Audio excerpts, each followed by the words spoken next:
আসসালামু আলাইকুম। আমি শুভ, ঢাকা ইউনিভার্সিটি অ্যাপ্লাইড কেমিস্ট্রি এবং কেমিক্যাল ইঞ্জিনিয়ারিং থেকে আজ তোমাদের সাথে আছি আইসিটির একটা ছোট টপিক নিয়ে। এবং টপিকটা হচ্ছে আমাদের পঞ্চম অধ্যায়। পঞ্চম অধ্যায় আমরা যখন করেছিলাম এই যে প্রোগ্রামিং ল্যাঙ্গুয়েজ, এখানে আমাদের একটা টপিক অনেকেরই সমস্যা হতো, তা হচ্ছে আমাদের যে অ্যালগোরিদম এবং ফ্লোচার্ট। অ্যালগোরিদম এবং ফ্লোচার্ট জিনিসটা কি, এক কথা বলতে গেলে হচ্ছে আমরা যখন কোনো সমস্যার সমাধান করব, এই সমস্যাটাকে আমরা বিভিন্ন খণ্ডে ভাগ করে নেই যেন আমরা সহজেই জিনিসের সমাধান করতে পারি। তাহলে এরই ধারাবাহিকতায় আমাদের একটি সুন্দর যে অ্যালগোরিদম এবং ফ্লোচার্ট, যেটা অহরহ আমাদের বোর্ড পরীক্ষায় বা বিভিন্ন কলেজের পরীক্ষায় আসতে দেখা যায়, তা হচ্ছে ধারা সংক্রান্ত সমস্যাগুলো। তো আজকে আমরা ধারা সংক্রান্ত সমস্যাগুলো নিয়ে আলোচনা করব। তো আজকে আমরা শুরু করি এখানে আমাদের ক্লাসটা। এখন আমরা ধারা সংক্রান্ত যদি একটা নমুনা প্রশ্ন বলি, যে অনেকটা এরকম যে ধারা আসলে কি। যেমন আমাদের ধারা আসলে হয় দুই প্রকার, সমান্তর ধারা, গুণোত্তর ধারা। তো আমাদের এই অধ্যায় নর্মালি সমান্তর ধারা পড়লে হবে, যেমন এক থেকে মনে করো যে 2+3+4+5, অর্থাৎ এক থেকে শুরু করে ক্রমান্বয়ে 5 পর্যন্ত সংখ্যাগুলোর যোগফল বের করতে বলা হলো। তো এখন যদি আমি 1 থেকে 5 বলি, এটা আমরা সবাই পারবো কিভাবে করতে হয়। মনে করো তুমি হচ্ছে প্রথমে যে স্টেপ ওয়ান কি করলা, যে এই যে এক আছে, এই একটা নিলা, একের সাথে 2 যোগ করলা, রাইট? তাহলে তুমি একের সাথে 2 যোগ করার পরে পাবা 3। এটা হচ্ছে তোমার প্রথম ক্ষেত্রে 1 এবং 2 এর যোগফলটা। দেন তুমি এই 3-এর সাথে আবার তারপর 2 এর পরবর্তী সংখ্যা 3কে যোগ করবা। তার মানে তোমার স্টেপ ওয়ান যদি এটা হয়, দেন স্টেপ টু তোমার কি হবে, এই 3-এর সাথেই তুমি এই 2 এর পরবর্তী সংখ্যা আবার 3 যোগ করবা। তাহলে যোগ করলে আমার কত হলো, 6। তার মানে 1+2+3, 6। এখন এই 6-এর সাথে আমরা আবার 3-এর পরবর্তী সংখ্যা 4 যোগ করব। অর্থাৎ 3 নম্বর ধাপে কি হলো, 3 নম্বর ধাপে আমি এই 6-এর সাথে 3-এর পরবর্তী সংখ্যা 4 যোগ করে পেলাম 10। দেন এই 4-এর সাথে এই টোটাল 4টা সংখ্যার যোগফল হলো আমার 10। দেন এর সাথে আমি আবার পরবর্তী 4-এর পরবর্তী সংখ্যা পেলাম 5, তাকে যোগ করব। তাহলে আমার 4 নম্বর স্টেপে আমি কি করব, এই 10-এর সাথে 5 যোগ করব এবং আমি আমার রেজাল্টটা পাবো 15, তাই না? তাহলে এই যে 15টা পেলাম, আমি আসলে এখানে কি করলাম, যে আমি একটা সংখ্যা নিলাম, তার সাথে তার পরবর্তী সংখ্যাটা যোগ করলাম। এই যে একটা সংখ্যা হচ্ছে 1 এবং এর সাথে পরবর্তী সংখ্যা 2 যোগ করলাম, করে যোগফলটা 3 আমার কাছে সংরক্ষণ করলাম। তারপরে আমি এই যোগফলের সাথে এই 2 এর পরবর্তী যে সংখ্যা 3, একে আবার যোগ করলাম। দেন যে যোগফলটা পেলাম, একে সংরক্ষণ করলাম, তার সাথে আবার পরবর্তী সংখ্যাটা এক এক করে যোগ করলাম। এখন আমরা যদি এখানে খেয়াল করি, যে ইনিশিয়ালি যখন আমি আমার কাজটা শুরুই করি নাই, তখন আমার যোগফলটা কত ছিল, 0। কারণ আমি এখনো কোনো যোগ করা শুরু করি নাই। এই যোগের সাথে আমি কাকে যোগ করছি প্রথম ক্ষেত্রে, এই যে আমার যেখান থেকে ধারাটা শুরু হয়েছে 1 থেকে, তাহলে আমি প্রথমে আসলে এই শূন্যর সাথে 1 যোগ করলাম, যোগ করে আমি আমার যোগফলটা 1 পেলাম। কারণ আমি যখন একদম প্রোগ্রামটা শুরু করলাম, তখন তো আমার কাছে কোনো যোগফল নেই, ওটা হচ্ছে আমার কাছে 0। দেন আমি যে যোগফলটা পেলাম 1, একের সাথে একের পরবর্তী সংখ্যা 2, 2 এর পরবর্তী সংখ্যা 3। তার মানে আমি প্রত্যেকটা ধাপে এই যে যোগটা করলাম, এই ভ্যালুটাকে 1 করে বৃদ্ধি করছি। তার মানে আমি যদি আমার প্রারম্ভিক মানকে 1 ধরি, তার মানে আমার প্রত্যেক ধাপে প্রারম্ভিক মানটাকে 1 করে বৃদ্ধি করা হবে। তো এই জিনিসটাকে আমরা যদি হচ্ছে এখন ফ্লোচার্টে আনতে চাই, তাহলে আমরা প্রথমত কি করতে হবে, যে প্রোগ্রামটা করব শুরু। তো আমরা জানি সকলে যে ফ্লো চার্টে আমাদের প্রোগ্রামটা শুরু এবং শেষের জন্য উপবৃত্ত ইউজ করা হয়। দেন এখান থেকে আমরা হচ্ছে যে মানগুলোকে নিব। যেমন ধরো তোমার হচ্ছে এখানে মানটা হচ্ছে আমরা যে যোগফলটা, যেটা আমাদের শুরুতে কত ছিল 0, তাহলে এটাকে আমি নিব s = 0।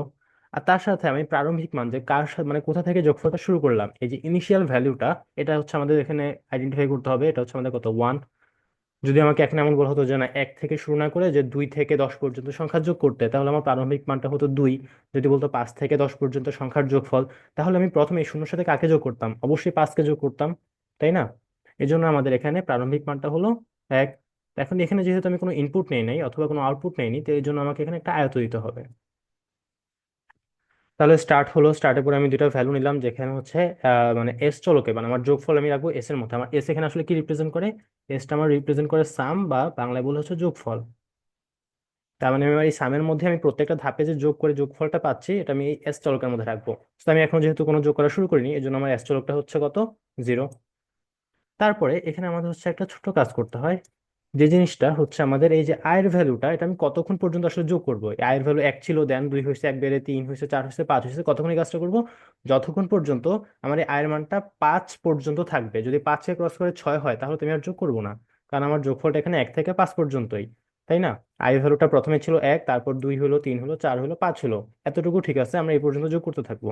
আর যখন 5 বৃদ্ধি পেয়ে 6 হবে, তখনই আমরা আর যোগটা করব না। তার মানে আমরা এখানে হচ্ছে একটা সিদ্ধান্ত দিতে হবে। আর সিদ্ধান্ত আমরা কিভাবে দেই, একটা হচ্ছে এই ধরনের, বাঁকা বর্গক্ষেত্রের মাধ্যমে। সেখানে আমার দিতে হবে যে আয়ের যে ভ্যালুটা আছে, ইনিশিয়াল ভ্যালুটা, এটা আমি তো প্রত্যেক ধাপে আমার ইনিশিয়াল ভ্যালুটা এক করে করে বাড়বে, যেহেতু আমি একের সাথে দুই যোগ করবো, আবার দুইয়ের ভ্যালু এক বৃদ্ধি পেয়ে তিন, তিনের ভ্যালু আবার এক বৃদ্ধি পেয়ে চার। তার মানে এটা বৃদ্ধি পেতে তো সর্বোচ্চ কতটুকু হতে পারবে? পাঁচ পর্যন্ত হইতে পারবে, বা পাঁচের সমান হতে পারবে। তার মানে এটা পাঁচের ছোট অথবা সমান। এই আই ভ্যালুটা আমার সর্বোচ্চ হতে পারবে পাঁচ, বাট এর থেকে ছোট হতে পারবে, এর থেকে বড় হতে পারবে না। যদি আমার এই জিনিসটা সত্য হয়, তাহলে আমি কি করব? এই যে আমার যোগফলটা ছিল, যোগফল তোমার প্রথম ক্ষেত্রে ছিল জিরো, তাহলে এই যোগফলটা, এই জিরোর সাথে আয়ের ভ্যালুটা যোগ করব, যোগ করে আমি যা পাবো তা হবে আমার নতুন যোগফলটা। দেন এই কি হবে আমার, এখানে আমি একটা যোগফল পেলাম, প্রথম ধাপে যেরকম হলো শূন্যর সাথে এক যোগ করছি। তারপরে আমি কি করলাম, একের মানটা বৃদ্ধি করলাম না ইনিশিয়াল ভ্যালুটাকে। এই জন্য আমাকে তখন হচ্ছে আই ভ্যালুটা পরে থেকে বৃদ্ধি করতে হবে, যে আই হবে I is equal to I plus one. তার মানে আমি দেখো প্রথম ক্ষেত্রে আমি যখন জিরোর সাথে এক যোগ করলাম, এই যে এখানে আমি যদি তাকাই, আমি জিরোর সাথে আগে এক যোগ করে এক পাইছি, তারপর একের সাথে আমাকে দুই যোগ করতে হবে না? সেই দুইটা আমি কোথা থেকে পাবো? এই যে একের সাথে এক যোগ করছি, দেন এক যোগ দুই, তারপর কাকে যোগ করবো? তিনকে যোগ করবো। এই তিন কিভাবে পাবো? এই দুইয়ের সাথে আবার এক যোগ করে। তো দেখো প্রত্যেক ক্ষেত্রে আমি জন্য এই যোগ করা শেষ হলে আমি আবার এই আয়ের ভ্যালুটা এক করে বৃদ্ধি করব। দেন আয়ের ভ্যালুটা বৃদ্ধি করছি, এটা কি আমার রেঞ্জের মধ্যে আছে কিনা, এটার জন্য আমাকে কি করতে হবে? আবার হচ্ছে এখানে ফিরে আসতে হবে, যে আমার এই রেঞ্জের মধ্যে আছে কিনা। তার মানে আমি কখন নিচে যাব? যখন আমার এই যে কন্ডিশনটা এটা সত্য হবে, ট্রু হবে। তো যতক্ষণ ট্রু হইতে থাকবে ততক্ষণ আমরা এটা যোগ করতে থাকবো। তাহলে আমরা যদি ধরে নেই যে এখানে আমার আয়ের ভ্যালু হচ্ছে প্রথম ক্ষেত্রে ওয়ান, এটা অবশ্যই পাঁচ থেকে ছোট, সত্য, তাহলে এই জিনিসটা আমার নিচে যোগ হবে। দেন হচ্ছে আয়ের ভ্যালুটা যোগ করার পরে আমার হচ্ছে এক বৃদ্ধি পেয়ে দুই হবে, তখন আবার এই দুই বৃদ্ধি হওয়ার পরে এই জিনিসটা আবার কন্ডিশনে আসবে চেক করার জন্য। হ্যাঁ এখনো সত্য, দুইটা আমার পাঁচ থেকে ছোট। তারপরে এভাবে ক্রমান্বয়ে যেহেতু ছোট আবার এটা যোগ হয়ে যাবে আমার। তারপরে হচ্ছে ক্রমান্বয়ে জিনিসটা তিন চার পাঁচ এরকম হবে, এবং প্রত্যেক ক্ষেত্রেই এই যে এক এক করে বাড়বে আর যোগ হবে। আর যখনই পাঁচটা, পাঁচ এখানে আমি যোগ করলাম, মনে করো আয়ের ভ্যালু পাঁচ হয়ে গেছে, তারপরে আমার যখন নিচে আসবে তখন আয়ের ভ্যালুটা আবার এক বৃদ্ধি পেয়ে ছয় হবে। ছয় হওয়ার পরে যখন এখানে কন্ডিশনে ব্যাক করবে, এখন তো আর কন্ডিশনটা সত্য হচ্ছে না, কারণ যে আয়ের ভ্যালু হচ্ছে ছয়, ছয় পাঁচের থেকে ছোটও না পাঁচের সমানও না, পাঁচ থেকে হচ্ছে বড়। তার মানে জিনিসটা এখন মিথ্যা। তার মানে কি, আমার এই ভ্যালুটা আমি যখন পাঁচ যোগ করা হয়ে গেছে ছয় আসছে, এখন তো আর যোগ করতে পারবো না, কারণ আমার ভ্যালু পাঁচ ছিল। মানে পাঁচ পর্যন্ত, এক থেকে শুরু করে পাঁচ পর্যন্ত যোগ করতে পারবো। তার মানে আমার যোগফলটা কমপ্লিট। যতক্ষণ পর্যন্ত এই কন্ডিশনটা সত্য ছিল যোগ করছি, কন্ডিশন মিথ্যা হয়েছে মানে আমার যোগ করার কাজ শেষ। তার মানে যখন এটা ফলস হবে, তখন আমি কি করবো? এই যে এতক্ষণ যে আমি যোগগুলো করলাম, এই যে সামটাকে আমি প্রিন্ট করে দিব, প্রিন্ট এস। যেহেতু এই প্রিন্টটা ইউজার দেখতে পারবে, সো অবশ্যই এই জিনিসটা হবে আমাদের একটা সামান্তরিক। দেন এখান থেকে যেহেতু আমার কাজ শেষ, আমার যোগফলটা প্রদর্শন করছি, এই জিনিসটাকে আমি সুন্দর মতো শেষ করে দেবো। তো এই জিনিসটা যদি আমরা সকলে বুঝতে পারি, তাহলে আমি যদি এখন বলি যে এক থেকে দশ পর্যন্ত সংখ্যার যোগফল বের করতে, তাহলে আর কিছুই না, শুধুমাত্র এই কন্ডিশনে I is smaller than or equal to ten, অর্থাৎ পাঁচের জায়গায় দশ দিয়ে দিব। আমি যদি বলি পাঁচ থেকে দশ পর্যন্ত সংখ্যার যোগ বের করতে, তাহলে আমার আই ভ্যালুটা তখন পাঁচ থেকে শুরু হবে, যে ইনিশিয়াল ভ্যালুটা পাঁচ থেকে শুরু হবে এবং প্রত্যেকবারে দুই করে বৃদ্ধি পাবে। আমি যদি এখন এরকম একটা ধারা বলি, যে পাঁচ যোগ সাত যোগ, আচ্ছা সাত হবে এটা, দুঃখিত, পাঁচের সাথে আমি যোগ করলাম সাত, যোগ নয়, যোগ এগারো। অর্থাৎ এরকম একটা বিজোড় সংখ্যার, যে বিজোড় সংখ্যার যোগফল যা পাঁচ থেকে শুরু হবে। যদি বলি এর যোগফলটা আমি কিভাবে বের করবো, তাহলে আমার এখন যোগফলটা কিন্তু হচ্ছে যোগফলটা কিন্তু ইনিশিয়াল ভ্যালুটা হবে আমার জিরো থেকে শুরু হবে। মানে যে যোগফলটা হবে, এস এর ভ্যালুটা হবে ইনিশিয়ালি জিরো, কারণ আমি এখন যোগ শুরু করি নাই। দেন আমার যে ইনিশিয়াল ভ্যালু এটা হবে আমার পাঁচ, কারণ আমার যোগফলটা মূলত পাঁচ থেকে শুরু করব, এবং প্রত্যেক ধাপে পাঁচ ভ্যালুটা পরবর্তী সংখ্যা দেখো দুই করে বৃদ্ধি পাচ্ছে, পাঁচের পরে হয় সাত, সাতের পরে হয় নয়। তার মানে আমার ইনিশিয়াল ভ্যালুটা প্রত্যেক স্টেজে যোগ করার পরে দুই করে যোগ করবো, অর্থাৎ এখন হবে I is equal to I plus two. Then আবার কন্ডিশন চেক হবে। তো এই জিনিসটা আমরা ইজিলি করতে পারবো। যদি এখন আমি বলতাম যে এরকম জোড় সংখ্যা এক থেকে একশো পর্যন্ত জোড় সংখ্যার যোগফল বের করতে, এখন সেম, যতক্ষণ আমরা যোগ বলবো আমাদের এস কিন্তু জিরোই হবে, কারণ আমার ইনিশিয়ালি সবকিছু যোগফল শূন্য হচ্ছে, যেহেতু আমি যোগ শুরু করিনি। দেন আমি এবার বলছি জোড় সংখ্যা, এক থেকে একশো পর্যন্ত জোড় সংখ্যা, তাহলে আয়ের ভ্যালুটা কত হবে? যেহেতু এক থেকে একশো পর্যন্ত প্রথম যে জোড় সংখ্যা এটা হচ্ছে দুই, তার মানে আমাদের প্রারম্ভিক ভ্যালু আই হবে দুই হবে। দেন কন্ডিশনের মধ্যে পাঁচের জায়গায় হবে একশো, আর তারপরে আমার প্রত্যেকটা ধাপে আয়ের ভ্যালু দুই করে বৃদ্ধি পাবে। এই একই আমরা একই নিয়মে এরকম অনেকগুলোই সমস্যার সমাধান করতে পারবো। যদি এখন আমি তোমাকে বলি যে না, নির্দিষ্ট কোনো সংখ্যা না, এক থেকে এন পর্যন্ত সংখ্যক, মানে এক থেকে এন পর্যন্ত সংখ্যাগুলোর যোগফল বের করো, তার মানে এখন আমার কন্ডিশনে কি করতে হবে?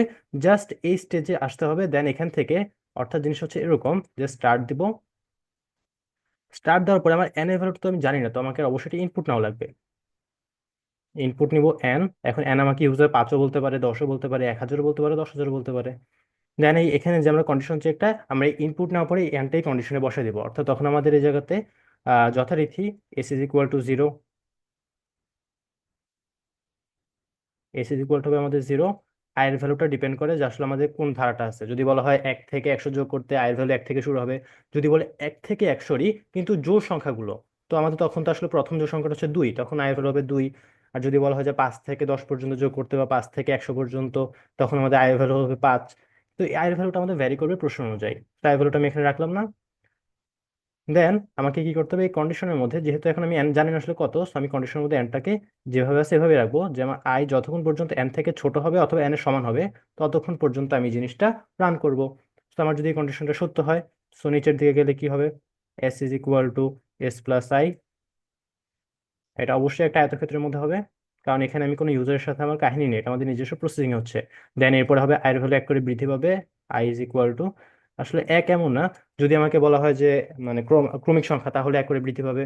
যদি জোড় বা বিজোড় সংখ্যা বলে যাদের মধ্যবর্তী, আচ্ছা এখানে আসলে যে যোগটা হচ্ছে এটা হচ্ছে আমাদের যে সমান্তর ধারা। আমি যদি দেখি আমাদের প্রশ্নটা কিন্তু সমান্তর ধারা। তো সমান্তর ধারার ক্ষেত্রে সমান্তর মানে কি, পরপর দুটি যে পদ থাকবে এদের মধ্যবর্তী অন্তর হবে 2। যেমন 5-এর পরে 7, 7-এর পরে 9, যে এদের মাঝখানে ডিফারেন্সটা কি প্রত্যেকবার 2 করে বৃদ্ধি পাচ্ছে। তো এই যে সমান্তর ধারাতে যে ডিফারেন্সটা থাকবে এটা আসলে এখানে আয়ের সাথে যোগ হবে। তাইলে তুমি 5-এর পরে 7 পাবো, 7-এর পরে 9 পাবো, 9-এর পরে 11 পাবো। অথবা যদি আমাকে বলে যে 1 থেকে 100-র মধ্যে যে 5-এর গুণিতক, অর্থাৎ 5, 10, 15, 20 এদের যোগফল, তাহলে আমি আয় শুরু করবো 5 থেকে এবং প্রত্যেক ধাপে আমি 5 করে বৃদ্ধি করবো মানটা, তাহলে তুমি 5-এর পরে 10 পাচ্ছি। তো এই জিনিসটা করবে এখানে। এটা অবশ্যই আমার একটা চতুর্ভুজই হবে। চতুর্ভুজ বলতে হচ্ছে এটা আয়ত হবে এখানে। হুম, এই যে এখানে এটা হচ্ছে আরেকটা আয়ত হবে। দেন এই সেম জিনিসটা এই কন্ডিশন আবার ব্যাক করবে, কতক্ষণ ব্যাক করবে, যতক্ষণ পর্যন্ত এই জিনিসটা সত্য হচ্ছে, তার সময় এটা ট্রু, TRU। আর যখনই আমার এটা মিথ্যা হবে, লাইক আমার এন এর ভ্যালুটা থেকে এখন আই ভ্যালুটা বড় হয়ে গেছে, তখন তো আমার হচ্ছে এখানে যোগের কাজ শেষ। তো যখন এটা নো বা ফলস হবে, তখন আমরা এটা কি করব, প্রিন্ট করে দিব, প্রিন্ট এস, দেন হয়ে যাবে এন্ড। তো আমরা এই জিনিসটা ফলো করলে আমাদের মোটামুটি যত ধারা সংক্রান্ত জিনিস আছে এদের যোগফলটা আমরা বের করতে পারবো। এখন ভাইয়া তুমি বলো যে ভাইয়া যোগফলটা বুঝলাম পারবো, কিন্তু যদি গুণফল আসে, গুণফল আসলে আমাদের কিছুই করতে হবে না। জাস্ট এখানে আমরা যে এসটা দিলাম, এস এর ভ্যালুটা জিরো দেওয়া যাবে না, কারণ আমি জিরোর সাথে যাই গুণ করি সবসময় জিরো থাকবে। তো আমাদের যোগের ক্ষেত্রে যে মিনিমাম ভ্যালুটা হচ্ছে, যোগের ক্ষেত্রে হচ্ছে জিরো, এবং গুণের ক্ষেত্রে এখানে আমাদের এস এর পরিবর্তে তখন হচ্ছে জিরোর পরিবর্তে 1 বসাইতে হবে। আর চলকটা অনেকে এস এর জায়গায় তখন এম ইউজ করে মাল্টিপ্লিকেশনের জন্য, বাট চলকটা নিতান্তই আমাদের উপর। তুমি চাইলে এখানে এম ইউজ করতে পারো, যদি তোমার না ইচ্ছা হয় যে না এখন তো এস ইউজ করবো, তাহলে এস ইউজ করতে পারো। তো কোনো সমস্যা নাই এটা। তো যদি আমাদের বলা হয় যে গুণ করার জন্য ধারা সংক্রান্ত অনেকটা এরকম, যে 1 গুণ 2, মনে করো 5 পর্যন্ত গুণ করতে বলছে, বলছে গুণফল কত, তাহলে আমি প্রথমে শূন্য মতো স্টার্ট করব। দেন তুমি এস নাও বা এম নাও, যে চলকে ইচ্ছে তুমি নিতে পারো। তখন এখানে বসতে হবে যে আমি এম লিখলাম, তোমার এম হবে তখন কত, 1। কারণ কি, আমার তো মিনিমাম যে আমি একের সাথে যা গুণ করবো দেন আমি গুণফল একটা পাবো। বাট আমি যদি কোনো শূন্যর সাথে গুণ করি আমার তো অলওয়েজ শূন্যই আসতে থাকবে। দেন এম এর ভ্যালু তুমি 1 নিবা। আর দেন হচ্ছে তোমার ইনিশিয়াল ভ্যালু, যেহেতু এখানে আমার 1 থেকে শুরু হয়েছে আমি এর জন্য এটাকে 1 নেবো। যদি আমার একের জায়গায় হতো যেরকম 5 গুণ 6 গুণ 7 গুণ 8, তার মানে 5 থেকে শুরু হয়েছে, ইনিশিয়াল ভ্যালুটা তখন হতো 5। তো এই অনুযায়ী আমরা জিনিসটা নিব। যদি আমাকে বলতো যে 5 পর্যন্ত না এন সংখ্যক, তাহলে আমরা একটা ইনপুট এন নিতাম। দেন সেম হারে কন্ডিশন যাবে। তারপর হচ্ছে যে এখানে সূত্র, এখানে সূত্রটা কি হবে, যেহেতু আমি এখানে এম লিখছি, তাহলে আমার হচ্ছে M is equal to M multiply by I. Then হচ্ছে আমার যেহেতু এখানে প্রত্যেক ক্ষেত্রে ইনিশিয়াল ভ্যালুটা মানে হচ্ছে 1-এর পরে 2 আসলো, 2-এর পরে 3 আসলো, যেহেতু ধারার যে পার্থক্যটা কত, 1 করে বৃদ্ধি পাচ্ছে, তার মানে আমার এরপর স্টেজে আসলে আয়ের ভ্যালুটা 1 করে বৃদ্ধি পাবে, I is equal to I+1। Then same কন্ডিশনে ব্যাক করবে, যতক্ষণ পর্যন্ত কন্ডিশন সত্য হবে এই গুণটা চলতে থাকবে। যখনই আমার আয়ের ভ্যালুটা এই ধারার থেকে বেশি হবে, লাইক 5-এর জায়গায় 6 হয়ে গেছে, তার মানে তো আমার আর গুণ করতে হবে না, তখন আমার কন্ডিশনটা মিথ্যা হবে আর আমার যে গুণফলটা আসছে সেটা আমি প্রিন্ট করে দিবে। এই জিনিসটা খুব ইজি। আমরা এখন কিছু ম্যাথ দেখবো। আশা করি এখন এই জিনিসটা তোমরা সবাই পারবা, যে 1 থেকে 100 পর্যন্ত সংখ্যা যোগ করার অ্যালগোরিদম। তো এখানে আমার কি করতে হবে, যেহেতু আমার শুরু হচ্ছে 1 থেকে, তার মানে এটা হচ্ছে আমার initial value I, initial value বা প্রারম্ভিক মান। আই আসলে আমি যে লিখি এটা মানে হচ্ছে ইনিশিয়াল ভ্যালু বা প্রারম্ভিক মান। প্রারম্ভিক মান হচ্ছে যেখান থেকে আসলে শুরু হয়েছে। তো এখানে আমার আই ভ্যালুটা কি হবে, 1 হবে, যেহেতু 1 থেকে শুরু হচ্ছে। আর বলছে 100 পর্যন্ত। তার মানে আমার যে কন্ডিশনটা আমি আনবো এখানে, ওটা হবে যে আমার আয়ের ভ্যালুটা 100 পর্যন্ত, মানে 100 থেকে ছোট হতে হবে অথবা 100 সমান হতে পারবে। আর যেহেতু যোগফল, তার মানে হচ্ছে আমার যোগফল বলতে কি বুঝাইছে, 1 থেকে 100 এরকম হচ্ছে ক্রমান্বয়ে যোগ করতে থাকবো আমি, তাই না? তার মানে আমার আয়ের ভ্যালুটা কিন্তু প্রত্যেক ধাপে একবারে বৃদ্ধি পাচ্ছে, তার মানে I is equal to I plus 1 হবে। এখন আমি যদি পরের ম্যাথটা দেখি, আশা করি আমরা সবাই পারবো। তারপর যদি আমরা দেখি যে এখন বলছে 1 থেকে n পর্যন্ত, যেটা আমি অলরেডি দেখা ফেলছি, ওই সেম জিনিসটাই, বাট এখন আমার কন্ডিশনের যে জায়গায় n বসবে শুধু। তারপরে যদি আমরা দেখি 1 থেকে n পর্যন্ত জোড় সংখ্যা, এখন কিন্তু বলছে জোড় সংখ্যাটা, এটা আমরা অনেকে খেয়াল করি না। তো যখনই জোড় সংখ্যা, আসলে জোড় সংখ্যা মানে কি, তখন তো আসলে 1 থেকে শুরু হচ্ছে না। আমার এক তো জোড় সংখ্যা না, আমার জোড় সংখ্যা একদম যে মিনিমাম জোড় সংখ্যা এটা হচ্ছে 2। তার মানে আসলে আমার 2 থেকে এরকম 4, 6, 8। এখন আমার প্রশ্ন যে 2 বলতে হবে এমন কোনো কথা নাই, ওরা 1 থেকে n পর্যন্ত জোড় সংখ্যা বললে আমাদের বুঝে নিতে হবে যে আমাদের যেহেতু জোড় সংখ্যা, এক তো জোড় সংখ্যা না ভাইয়া, আমাদের প্রথম জোড় সংখ্যাটা হচ্ছে 2, তাহলে আমরা 2 থেকে শুরু করব। তাহলে 2, 4, 6, 8, 10, এভাবে চলতে থাকবে n পর্যন্ত। তার মানে আমার সেম, আমি n প্রথমে হচ্ছে ইনপুট নিব, লাইক আমি হচ্ছে এখানে স্টার্ট করলাম। স্টার্ট করার পরে আমার কি করতে হবে, ইনপুট নিতে হবে n কে, কারণ আমি তো জানি না আমার আসলে কত পর্যন্ত করতে হবে, এটা আমি ইউজারের কাছ থেকে ইনপুট নিব। তো অবশ্যই এখানে একটা সামান্তরিক হবে। দেন ইনপুট নেওয়ার পরে কি করতে হবে, যেহেতু আমার ইনিশিয়াল ভ্যালুটাকে সেট করতে হবে, ওটা হচ্ছে ইনিশিয়াল ভ্যালু হচ্ছে 2, যেহেতু আমার জোড় সংখ্যা। আর যোগফল যেহেতু, এখানে আমি অবশ্যই 0 দিব, যদি গুণফল হইতো তাহলে 1 দিতাম। তারপর তুমি হচ্ছে ইনিশিয়াল ভ্যালু সেট করার পরে তোমাকে শর্তের মধ্যে আসতে হবে, এবং শর্তটা কি, এখন হচ্ছে এই যে আয়ের ভ্যালুটা এন এন এখানে যেহেতু বলে দিচ্ছে, আমরা জানি না এর ভ্যালু কত। দেন তারপর কি করতে হবে, যেহেতু যোগ করার জিনিস, সুন্দর মতো আমরা যোগ করবো, যে S is equal to S plus I. এটা অবশ্যই আয়তক্ষেত্র হবে, যেহেতু এখানে আমাদের কম্পিউটার প্রসেসিং হচ্ছে। আর দেন যেহেতু এখন বলছে জোড় সংখ্যা, তার মানে কি, আমার 2 এর পরে 4, প্রত্যেকটা পদ 2 করে বৃদ্ধি পাচ্ছে। তার মানে I is equal to I plus, মানে আগে যদি 2 থাকে এখন ওটা 4 হয়ে যাবে, I+2। দেন এই জিনিসটা আবারও হচ্ছে আমার এখানে ব্যাক করবে। এটা আসলে কখন হবে, যখন আমার কন্ডিশনটা সত্য হবে, তার মানে ট্রু। বাট কন্ডিশনটা যখন মিথ্যা হবে, মানে আমার আয়ের ভ্যালুটা এর থেকে বড় হয়ে যাবে, তখন তো আমার আর যোগ করতে হবে না। তখন আমি কি করব, ফলস করব, করে হচ্ছে প্রিন্ট সাম বা এস, প্রিন্ট এস। এটা অবশ্যই একটা সামান্তরিক হবে, যেহেতু এখানে আমি ইউজারের কাছে, ইউজারের সাথে আমার এখানে কানেকশন হচ্ছে। দেন এট দ্য এন্ড। এই জিনিসটা যদি আমরা কয়েকবার প্র্যাকটিস করি, আমরা ইনশাল্লাহ এটা সবাই করতে পারবো। আর এই জিনিসটা আমাদের বোর্ডে অবশ্যই আসতে দেখা যায়। আর স্কুল কলেজের প্রশ্ন তো অনেক বেশি আসে। তো আমরা যারা এইচএসসি 25 ব্যাচ, তাদের তো এখন সামনেই বোর্ড পরীক্ষা, তাদের হচ্ছে এই জিনিসটা বোর্ড পরীক্ষার জন্য ইম্পর্টেন্ট। আর যারা এইচএসসি 26, 27, 28 আছো, তাদের জন্য এটা প্রত্যেকটা পরীক্ষা, স্কুলের স্কুল তো না, কলেজের পরীক্ষা, তোমার সিটি হোক, তোমার মিড টার্ম হোক, যেখানে তোমার সিকিউ আসতে পারে, সেখানে পঞ্চম অধ্যায় থেকে এই ধরনের প্রশ্ন অনেক বেশি আসতে দেখা যায়। এখন যদি আমরা পরের প্রশ্ন দেখি, এখানে বলছে 1 থেকে n পর্যন্ত সংখ্যার গুণ করার অ্যালগোরিদম। আচ্ছা, আমরা ফ্লোচার্ট গুলো মূলত দেখাচ্ছি, অ্যালগোরিদমটাও আমরা দেখব। তো 1 থেকে n পর্যন্ত সংখ্যা গুণ করার যে ফ্লোচার্টটা যদি আমরা দেখি, আমরা প্রথমে কি করব, স্টার্ট করব। স্টার্ট করার পর আমি কিন্তু এন ভ্যালুটা জানি না, তো আমাকে অবশ্যই ইউজারের কাছ থেকে এন ভ্যালুটা ইনপুট নিতে হবে। তো আমি কি করব, ইনপুট এন। আর যেহেতু আমি ইউজারের কাছ থেকে এখানে ইনপুট নিলাম, তো অবশ্যই আমাকে এই সামান্তরিকটা দিতে হবে। তো আমি একবার এটা রিপিট করি, আমরা সামান্তরিক কখন ইউজ করি, যখন আমরা ইউজার থেকে কোনো ভ্যালু নেই অথবা কোনো ভ্যালু ইউজারকে বলি, অর্থাৎ প্রিন্ট করি, এবং ইনপুটের সময় ইনপুট এবং আউটপুট এই দুই ক্ষেত্রে আমরা সামান্তরিক ইউজ করি। আমরা যখন শুরু হয় এবং শেষ হয়, এই দুই ক্ষেত্রে আমরা উপবৃত্ত ইউজ করি। উপবৃত্ত হচ্ছে এই যেটা, কিন্তু আসলে বৃত্ত না, একটু চ্যাপ্টা বৃত্ত, এটা ইউজ করি। যখন আমার কম্পিউটার নিজে নিজে প্রসেস করে, লাইক যেখানে কোনো ভ্যালু ইনপুট নেওয়া হয় না বা আউটপুট নেওয়া হয় না, শুধু অ্যাসাইন করা হয়। যেমন আমরা একটু আগে যদি এখানেই দেখি, আমি ইনিশিয়াল ভ্যালুটা কত অ্যাসাইন করবো, যেহেতু আমার 1 থেকে শুরু হয়েছে, তাহলে আই ইজ ইকুয়াল টু আমি দিব 1। আর যদি এখন আমাকে বলছে এখানে গুণ করতে, তার মানে আমি হচ্ছে এবার এম ইজ ইকুয়াল টু 1। এখন কিন্তু 0 দিলে হবে না, কারণ আমি যদি 0 দিই, আমার তো প্রত্যেকবার গুণফল করার পর 0ই আসবে। আমি 0-র সাথে যাকেই গুণ করি, গুণফল তো সবসময় 0 আসে, তাই না? তো এই জন্য আমি আই ভ্যালুটা 1 থেকে শুরু করবো। এম, দেখো আমি এখানে সরাসরি ভ্যালু অ্যাসাইন করে ফেললাম। এই ভ্যালু নেওয়ার জন্য কিন্তু কম্পিউটার বা ইউজারকে জিজ্ঞেস করতে হবে না। তাহলে এই জন্য এখানে আমরা আয়তক্ষেত্র দিলাম। তারপরে আমাদের কন্ডিশনটা দেওয়া লাগবে, যে যতক্ষণ পর্যন্ত আই এন এর থেকে ছোট হবে, ততক্ষণ পর্যন্ত এই গুণটা চলতে থাকবে। I smaller than or equal to N. এই জিনিসটা যদি সত্য হয়, তার মানে আমার গুণ চলতে থাকবে। আর গুণটা কিভাবে করব, এই যে এম ছিল, অর্থাৎ দেখো এটা হচ্ছে পরবর্তী এম, এর সাথে আমি হচ্ছে আমার যে গুণ করবো আই, গুণ করে যেটা আসবে ওটা আমার নতুন এম হবে। তাই প্রত্যেক ধাপে তো আমার এম এর মানটা বৃদ্ধি পাবে। তারপর আমার গুণ করা হয়ে গেলে আমি কি করবো, আয়ের ভ্যালুটাকে বৃদ্ধি করব।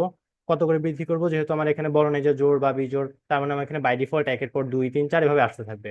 তার মানে 1 করে বৃদ্ধি পাবে, I is equal to I+1। আমি সেম এখানে শুধু ভ্যালুটা অ্যাসাইন করলাম। দেন এই জিনিসটা কি হবে, ভ্যালুটা মান বৃদ্ধি পাওয়ার পরে আবার এই যে এখানে যেখানে সিদ্ধান্ত গ্রহণ হয়, এখানে ফিরে আসবে। তো এই কাজটা আমার ততক্ষণ চলতে থাকবে যতক্ষণ পর্যন্ত আমার আয়ের ভ্যালুটা এন এর থেকে ছোট হবে অথবা সমান হবে। এখন মনে করো আমাকে এন বলছে 5 পর্যন্ত বা 10 মনে করো, বাট আমার আয় বাড়তে বাড়তে 11 হয়ে গেছে। তো আমার তো আর 11 গুণ করার দরকার নাই, এটা তোমার প্রশ্ন চায় নাই, আমাকে বলছে 10 পর্যন্ত গুণ করতে। তার মানে যখন এটা আমার মিথ্যা হবে, ফলস হবে, তখনই আমরা আমাদের গুণের কাজটা শেষ সেটাকে প্রিন্ট করে দিব, যে প্রিন্ট এম। যেহেতু এই প্রিন্ট আমার ইউজারের সামনে হবে, তাহলে এটা অবশ্যই আয়তাকার। অর্থাৎ আমার যেখানে ইউজার রিলেটেড হবে, যে ইউজার থেকে ইনপুট নেওয়া অথবা ইউজারকে কোনো আউটপুট দেওয়া, সেখানে আমরা অবশ্যই সামান্তরিক ইউজ করবো। তারপরে আবার যেহেতু আমার কাজ শেষ, আমি প্রোগ্রামটা এন্ড করে দেবো। আর এন্ড করলে অবশ্যই একটা উপবৃত্ত আসবে। তো আশা করি এটা সবাই বুঝতে পেরেছো যে আমাদের যে প্রোগ্রামিং এর ক্ষেত্রে ধারা সংক্রান্ত সমস্যা আছে, যেমন যোগ করতে বলা হোক অথবা গুণ করতে বলা হোক, তখন আমরা এই জিনিসটা ইজিলি অ্যাপ্লাই করতে পারবো সবাই। সেখানে দেখো একটা তোমাদের নমুনা হচ্ছে অ্যালগোরিদমটা দেওয়া আছে। অ্যালগোরিদম হচ্ছে প্রথমত আমরা যে ফ্লো চার্টটা করলাম, ফ্লো চার্টটাকে আমাদের শুধু বাংলা লিখতে হবে। তোমরা নিজেরা কখনো অ্যালগোরিদম নিয়ে ভয় পাবা না, জাস্ট ফ্লো চার্টটাকে আমরা বাংলা লিখলেই আমাদের অ্যালগোরিদম হয়ে যাবে। যেমন দেখো প্রথম ধাপে কি হলো, এই 1 নম্বর ধাপে শুরু হলো, সেই যে ধাপ 1 শুরু। দেন পরবর্তীতে আমরা কি করলাম, যে সামের ভ্যালু 0 দিলাম, আয়ের ভ্যালু 1 দিলাম। দেখো সাম এবং আই চলক দুটির মান যথাক্রমে 0 এবং 1 ধরি। অর্থাৎ আমরা আসলে যে ফ্লো চার্টটা বুঝে করলাম, দেন ফ্লো চার্ট থেকে আমরা সুন্দর মতো জিনিসটা অ্যালগোরিদমটা লিখতে পারবো, যে ফ্লো চার্টের প্রত্যেকটা স্টেপে যা হচ্ছে ওই জিনিসটাকে আমরা অ্যালগোরিদমে বাংলায় লিখলাম, বা ইংরেজিতে লিখতে চাইলে লিখতে পারো। এটা হচ্ছে অনেকটা অমন সামান্তরিক। আমরা অনেক সময় হচ্ছে সম্পাদ্য পড়তাম ছোট থাকতে। তো সম্পাদ্যতে আমরা কি করতাম, আগে ছবিটা আঁকতাম, দেন ছবিটা আসলে কিভাবে আঁকছি এই জিনিসটি আমরা ব্যাখ্যা করতাম, আমাদের কাজ হয়ে যেত। খুব কম সংখ্যক স্টুডেন্ট ছিল যারা আসলে দুটোই মুখস্থ করতো। আমরা নর্মালি সবাই ছবি আঁকা শিখতাম, দেন ওই জিনিসটা থেকে আমরা এই যে সম্পাদ্যর যে লেখাগুলো লিখতাম। উপপাদ্য আমাদের অনেকটা বুঝতে হইতো বা মুখস্থ করতে হইতো, বাট সম্পাদ্য নর্মালি যে হচ্ছে আমরা চিত্র থেকে উঠতে পারতাম। দেন দেখো আমরা হচ্ছে আয়ের পরে কি করলাম, একটা ইনপুটের ভ্যালু নিয়েছি, তো এটা হচ্ছে আমার 3 নম্বর স্টেপ। তো এখানে হচ্ছে যে ধাপ 3 ইনপুট এন এর মান গ্রহণ করি। দেন তুমি 3 নম্বর পরে 4 নম্বরে আসছো, 4 নম্বরে কি হয়েছে, যে এখানে তুমি একটা সিদ্ধান্ত নিচ্ছ, যে আয়ের মান যদি এন এর সাথে তুলনা করি, অর্থাৎ আয়ের মানটা যদি আমার এন থেকে ছোট হয় অথবা সমান হয়, তাহলে আমরা এর পরবর্তী ধাপ এই যে এখানে যাব 5-এ। লাইক আমাদের এক্স্যাক্টলি ভাবে যে লিখছে এটা লিখতে হবে না। যে মনে করো যদি আমার সত্য হয়, ওরা এখানে আগে লিখছে যে না হয় মানে মিথ্যাটা আগে লিখছে, আমার দরকার নেই, আমরা লিখলাম যে যদি এটা সত্য হয় আমরা কই যাব, 5 নম্বর ধাপে যাব। তো 5 নম্বর ধাপে কি আছে, যে সাম আই চলকে রাখি এবং 1 করে বৃদ্ধি করি। অর্থাৎ ওরা 5 এবং 6-কে একসাথে লিখছে, বাট আমরা আলাদা লিখতে পারি। যে 5 নম্বরে আমরা লিখবো যে সাম চলকের মান তোমার হচ্ছে S is equal to S plus I. Then 6 নম্বরে লিখলাম যে আয়ের মান 1 বৃদ্ধি করি। এখন দেখো এই জিনিসটা কিন্তু আমি ততক্ষণ পর্যন্ত করতে থাকবো যতক্ষণ আমার কন্ডিশনটা সত্য হয়। তো কন্ডিশনটা যদি মিথ্যা হয় তখন কি করবো, ওটাও তো আমাকে এখানে লিখতে হবে। তো যখন কন্ডিশনটা যে মিথ্যা হবে, তখন আমরা ধাপ 6 ফিরে যাব। তো আমরা প্রথমত যে সত্যটা লিখলাম, দেখেন ওখানে একটু ফাঁকা রাখবো, রেখে আমরা হচ্ছে যে 5 নম্বর 6 নম্বর যে সত্যগুলো একসাথে লিখতে থাকবো। দেন যখন দেখবো যে এটা লেখা শেষ, তারপর আমরা হচ্ছে এই ধাপটা লিখে বলছো যে ক নাম্বার ধাপ, কারণ আমি তো আগে মুখস্থ রাখতে পারতেছি না যে আমার আসলে 6 নম্বর ধাপে যাওয়া লাগবে নাকি 7 নম্বর ধাপে যাওয়া লাগবে। কারণ দেখো তোমরা যদি এই যে সাম এই লাইনটা এবং এই লাইনটা একসাথে লেখো, তোমাদের একটা ধাপ কম লেখা লাগবে, বাট কেউ যদি আলাদা আলাদা লিখতে চায় এক ধাপ বেশি লিখতে হবে। তার মানে তুমি এই জিনিসটা অলওয়েজ করবা কি, যে সত্য হতে হচ্ছে যদি সত্য হয় তাহলে তুমি কি করলা, 5 নম্বর ধাপে গেলে এটা লিখবা। দেন মিথ্যা হলে কোন ধাপে যাবে এটা ফাঁকা রাখবা, ওটা পরে লিখবা। তারপরে তুমি সুন্দর মতো লিখলা। তারপরে আমার তো এখানে এই পাশে কাজটা শেষ, তার মানে এখন এদিকে আসতে হবে। এদিকে মানে কখন আসবে, যখন মিথ্যা হবে। তো আমার এদিকে এখন হচ্ছে যে মনে করো 5 নম্বর ধাপে এই দুইটা আমি একসাথে লিখে ফেলছি, তাহলে 6 নম্বর ধাপে আমি যোগফল প্রিন্ট করবো। দেখো ধাপ 6, ফলাফল হিসেবে সামের মান প্রদর্শন করি। আর এটা আমি পরে লিখবো 4 নম্বর ধাপের মধ্যে, যে যদি এই কন্ডিশনটা মিথ্যা হয়, অর্থাৎ I is smaller than or equal to N, এটা মিথ্যা হয় তাহলে 6 নম্বর ধাপে যাও। এটা আমি ফাঁকা রেখে পরে লিখবো। দেন 6 নম্বর ধাপে আমি সাম প্রদর্শন করছি, দেন হচ্ছে আমার প্রোগ্রামটা শেষ হয়ে গেছে। এই যে এখানে দেখো তোমার শেষ, লাইক 5, এটা হচ্ছে 6 আর এটা হচ্ছে 7। তার মানে আমরা আগে সুন্দর মতো ফ্লোচার্টটা যদি বুঝতে পারি আর ফ্লোচার্টটা আমরা আগে লিখতে পারি, ওখান থেকে আমরা অ্যালগোরিদমটা লিখতে পারবো। তো সেম এখানে এটা কি আছে এটা আমরা আর পড়বো না, আমরা এটা এখন হচ্ছে প্র্যাকটিস করবো হচ্ছে ছবি দেখে দেখে। 1 নম্বর ধাপ হচ্ছে শুরু, 2 নম্বর ধাপ এস চলকে 0 আই চলকে 1 রাখি, 3 নম্বর ধাপ হচ্ছে আমরা এন এর মান ইনপুট করব। যেহেতু এখানে অলরেডি ওরা বলে ফেলছে যে 100 পর্যন্ত, এই জন্য ওরা N is equal two 100 assign করছে। তো এই জিনিসটা একটু বইতে ভুল দেওয়া আছে, আমি যদি এখানে সরাসরি অ্যাসাইন করে দিই আমি কিন্তু সামান্তরিক ইউজ করতে পারবো না, তখন আমাকে অবশ্যই আয়তক্ষেত্র ইউজ করতে হবে। তো আমি রেকমেন্ড করবো সবাইকে, যেটা ভাবে দেওয়ার দরকার নেই, আমরা কন্ডিশনে তখন আর এন ইউজ না করে এখানে আমরা 100 লিখে দেবো সরাসরি, যদি আমাদের প্রশ্নে বলেই ফেলে। তাহলে হচ্ছে আমার 3 নম্বর ধাপে এটা আমি বাদ দিলাম, এটা আমরা 3 নম্বর ধাপে লিখবো না, আমরা সরাসরি 3 নম্বর ধাপে এই জিনিসটা লিখবো, যে I is smaller equal to 100। যদি সত্য হয় তাহলে 4 নম্বর ধাপে যাই, তো 4 নম্বর ধাপে লিখবো আমি S is equal to S plus I. 5 নম্বর ধাপে লিখলাম I is equal to I plus one, মানে আই মানে বৃদ্ধি করি। এন্ড দেন যখন দেখছি আমার এই পাশে কাজ শেষ, তারপর আমি হচ্ছে এই 3 নম্বর ধাপে আবার লিখবো, যদি কন্ডিশন মিথ্যা হয় তাহলে 6 নম্বর ধাপে যাই। তো 6 নম্বর ধাপে প্রিন্ট টেস্ট, 7 নম্বর ধাপে এন্ড।